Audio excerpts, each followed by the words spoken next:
কোরবানির সাথে আকিকা করা যাবে কিনা?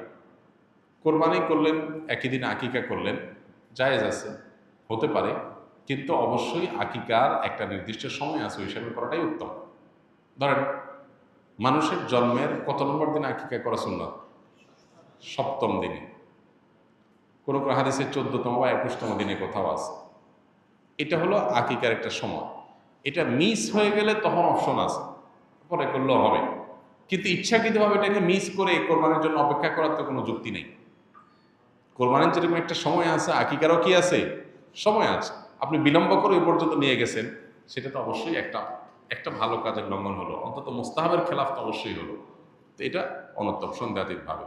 বাকি একই গরুতে আকিকা এবং কোরবানি দুইটা নিয়ত করলে সেটা হবে কিনা, এটাই নিয়ে আমাদের মধ্যে মত পার্থক্য আছে। সন্দেহের ঊর্ধ্বে উঠতে চাইলে, ইখতিলাফের ঊর্ধ্বে উঠতে চাইলে অবশ্যই আলাদা আলাদা পশুতে করাটা